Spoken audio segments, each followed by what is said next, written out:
골로새서 3장 12절에서 17절의 말씀 다 같이 교독하시고 마지막 절은 함께 읽도록 하겠습니다.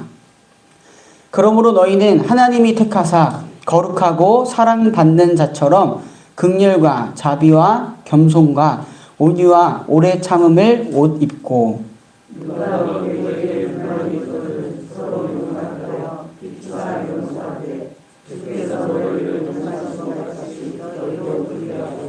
이 모든 것 위에 사랑을 더하라. 이는 온전하게 매는 띠니라.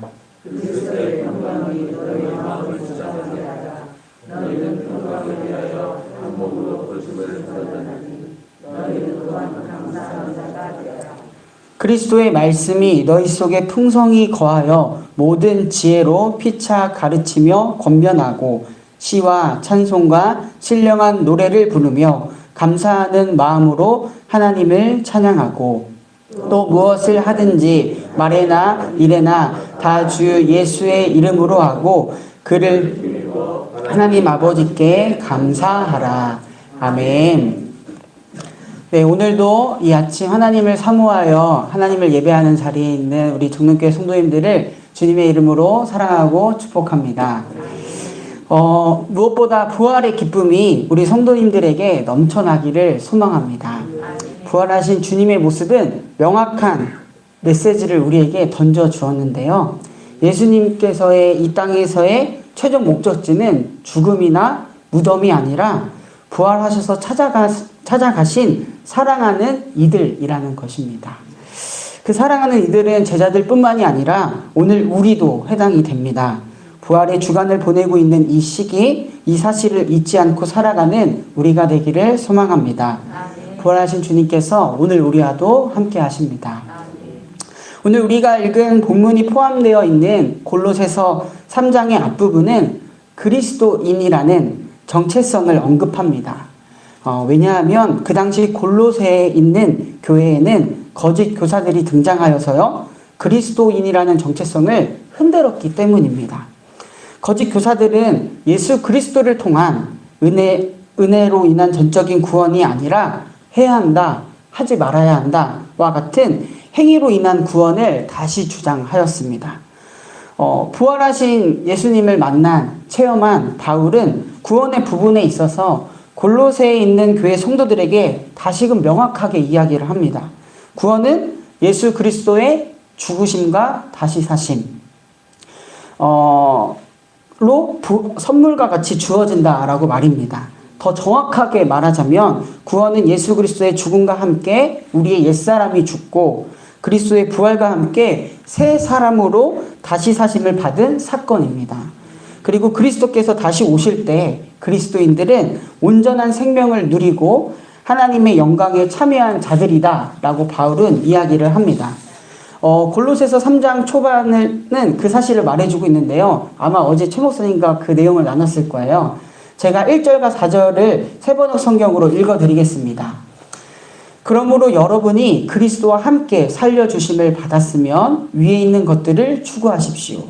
거기에는 그리스도께서 하나님의 오른쪽에 앉아 계십니다.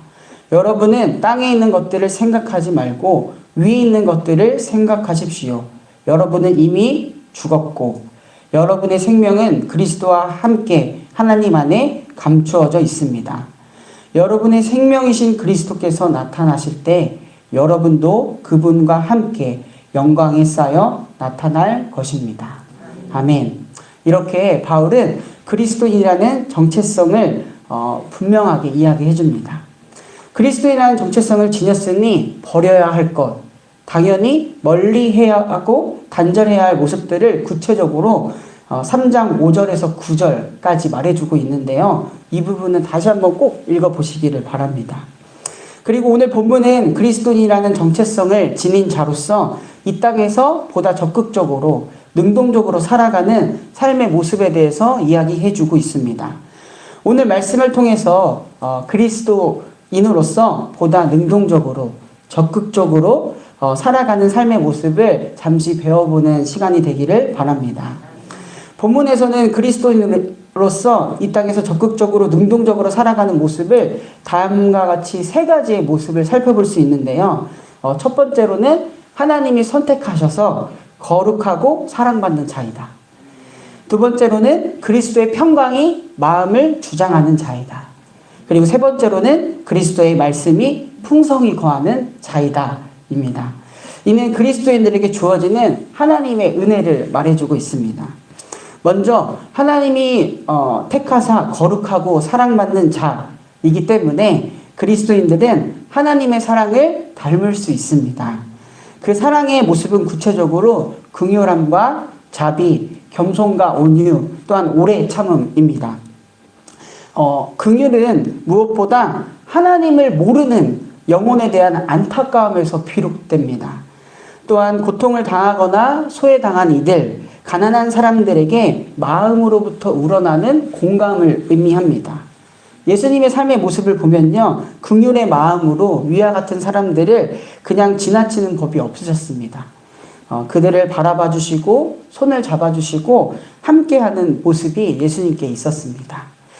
자비는 선한 일을 통하여서 상대방의 필요를 채워주고 도와주려는 마음입니다. 우리가 하나님의 사랑을 받은 자로서 기꺼이 하나님의 손과 발이 되려는 그런 삶의 모습입니다. 겸손은 무조건 자기를 낮추고 깎아내리는 태도는 아닙니다. 하나님과의 관계 속에서 자신에 대한 올바른 인식이 바로 겸손입니다. 그럴 때 우리는 참으로 겸손할 수 있습니다. 온유는 온화하고 부드러운 마음을 의미합니다. 예수님의 성품에서도 이 온화하고 부드러운 마음이 잘 묻어나 있죠. 마지막으로 오래 참음은 말 그대로 인내할 수 있는 그런 삶의 자세입니다. 오래 참음의 그 근거는 하나님께서 하나님의 때 하나님의 방법으로 해결하실 것이라는 그런 신뢰를 바탕으로 오래 참을 수 있습니다. 이렇게 긍휼함과 자비, 겸손과 온유, 오래 참음이라는 하나님께 이런 사랑을 받은 자는 모두 하나님과의 관계에서 비롯됨을 알 수 있습니다. 그러기에 그의 반하는 불만이나 용서하지 못하는 마음이 올라오면 우리는 하나님과의 관계를 회복시켜 주신 예수 그리스도를 기억해야 합니다. 이렇게 표현되어 있죠. 서로 용납하여 피차 용서하되 주께서 너희를 용서하신 것 같이 너희도 그리하고. 우리의 삶의 기준이 주님께서 우리에게 하신 것처럼 우리도 그렇게 행하는 것이 삶의 기준이 되어야 합니다. 또한 이러한 모든 삶에 말해주고 있습니다. 사랑을 더할 수 있는 자가 바로 그리스도인이다. 삶의 모든 모습에 사랑의 띠를 맬 수 있는 사람이 우리는 되어야 할 줄로 믿습니다. 우리는 그러한 사랑을 전할 수 있는 사랑을 이미 받은 자입니다. 사랑하는 성도님들 잊지 마시기 바랍니다. 우리는 하나님의 사랑을 받은 자로서 하나님의 사랑을 닮아가는 자입니다. 우리의 삶에서 구체적으로 하나님의 사랑을 더하는 사람이 되어야 합니다. 사랑으로 묶는 사람이 되어야 합니다. 두 번째로는 그리스도인이란 그리스도의 평강이 마음을 주장하는 자입니다. 그리스도의 평강이 마음을 주장하기 때문에 분열하고 다툼을 일으키지 않습니다. 각 개인은 그리스도의 평강을 위하여 모두가 한 몸으로 부르심을 받았다라는 것을 알고 그 부르심에 따라 삶의 자리에서 한 몸과 같이 각자 제 기능을 하면서 조화를 이루는 공동체가 되어야 합니다. 남이 가진 것을 시기하거나 또한 질투하는 것이 아니라 또한 내 것만 생각하는 것이 아니라 서로 존중하고 인정하며 그리스도의 평강을 이루는 공동체의 일원이 되어야 할 줄로 믿습니다. 그러면 우리는 함께 감사할 수 있고 또한 함께 찬양할 수 있는 아름다움을 지닐 수 있습니다. 사랑하는 성도님들 잊지 마시기 바랍니다. 그리스도의 평강이 오늘 우리의 마음을 주장합니다. 그리스도의 평강으로 우리는 보다 한 몸으로 하나님께 영광 돌릴 수 있는 적는 교회가 되어야 할 줄로 믿습니다. 마지막으로 그리스도인이란 그리스도의 말씀이 풍성하게 거하는 자입니다. 그리스도인들은 하나님의 말씀의 풍성함 속에서 서로를 가르치고 권면하는 모습, 그래서 하나님의 말씀에 더욱 가깝게 사는 자들이 되어야 할 줄로 믿습니다. 하나님의 말씀이 풍성히 거하기 때문에 하나님을 찬양하고 하나님께 감사하는 삶을 이어갈 수 있습니다. 하나님의 말씀이 기준이 되기 때문에 무슨 말을 하든 무슨 일을 하든 하나님에 대한 감사로 우리는 이어질 수 있습니다. 사랑하는 성도님들 잊지 마시기 바랍니다. 그리스도의 말씀이 우리에게 풍성하게 거할 때 우리는 하나님을 찬양하고 하나님께 감사하는 진정한 예배자로서의 삶을 살아갈 수 있습니다. 이를 위해서 우리 서로 주님의 말씀 안에서 가르치고 권면하는 우리가 되기를 간절히 바랍니다. 말씀의 풍성함을 사모하는 우리가 되기를 바랍니다. 이렇게 오늘의 본문은 그리스도인으로서 우리가 어떻게 살아가야 할까? 또한 그리스도 공동체로서 어떻게 살아가는 것이 바른 것일까에 대한 좋은 대답이 되는 것 같습니다. 그렇게 더욱 우리 마음을 새겼으면 좋겠고요. 또한 우리의 삶에서 실현되었으면 좋겠습니다. 골로새 교회에 전해진 거짓 가르침은 행위로 인한 구원이었지만 바울이 전하는 메시지는 명확합니다. 그리스도인의 본래의 모습은 구원받았기 때문에 그리스도의 사랑, 그리스도의 평강, 말씀으로 사라지는 은혜가 있다라는 것입니다. 오늘 그리스도인이라는 여러분의 모습, 또한 우리 공동체의 모습은 과연 어떤가요? 이미 우리에게 주어진 하나님의 사랑, 그리스도의 평강, 그리스도의 말씀을 잊지 않고 잘 간직하며 살아가기를 소망합니다. 이 모든 것들은 그리스도인을 그리스도인이라고 부를 수 있는 하나의 원동력입니다. 오늘도 하나님께서는 하나님의 다함없는 사랑과 평강, 또한 풍성한 말씀으로 우리와 함께 하십니다. 무엇보다 오늘 이것들을 붙들고 또한 누리며 살아가는 복된 하루 살아가시기를 간절히 바랍니다. 제가 기도하고 말씀 마치도록 하겠습니다. 부활하셔서 우리에게 참 사랑과 생명을 보여주신 주님, 오늘도 그 부활하신 주님과 영원한 생명을 누리며 살아가는 우리의 삶임을 잊지 않고 살아가게 하소서. 우리는 살아가면서 이 은혜를 잊고 살아갈 때가 많은 것 같습니다. 매일의 삶 속에서 주어지는 하나님의 은혜가 있다는 것을 잊지 않게 하시고 하나님께 감사하며 하나님을 찬양하며 하나님이 주신 사랑을 우리의 삶의 모든 부분에 더할 수 있는 삶으로 인도해 주시기를 간절히 바랍니다.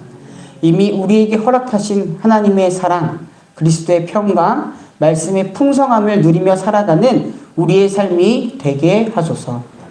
주님의 긍휼하심을 의지하며 나라와 민족, 세계를 위하여 중보합니다. 여전히 우리가 살아가는 이 땅은 우리의 탐욕과 죄악된 모습으로 인하여 혼란과 불안이 있고 두려움 가운데 있습니다. 지금도 우리를 보호하시고 도우시는 주님을 더욱 의지하오니 이 땅과 우리를 회복시켜 주시옵소서. 또한 이 시간 몸과 마음, 영혼이 아픈 환우들을 위하여 기도합니다. 병으로 인하여 지치는 마음 주님께서 어루만져 주시고 그 마음의 평안을 잃지 않도록 함께 하시옵소서. 병상 중에서도 함께 하시는 생명의 하나님을 경험하는 은총이 있기를 간절히 바랍니다. 오늘은 화요 중보 기도회가 있는 날입니다. 이 시간이 더욱 마음을 모아 기도함으로 하나님의 뜻을 알아가는 시간, 기도를 통하여 일하시는 하나님을 경험하는 시간이 되게 하소서. 정릉교회 성도님들 모두가 하나님의 사랑, 그리스도의 평강, 말씀의 풍성함이라는 은혜 아래 있다라는 것을 잊지 않게 하시고 항상 서로를 사랑하고 그리스도의 한 몸으로서 살아가며 말씀의 풍성함을 이루는 우리 정릉교회가 되게 하소서. 이 시간 각자의 기도의 제목을 가지고 하나님께 나아갑니다. 우리의 구원자 되시는 주님을 고백하는 시간, 그 주님과 친밀한 교제를 통하여 믿음이 더욱 성숙하게 되는 이 기도의 시간이 되게 하소서.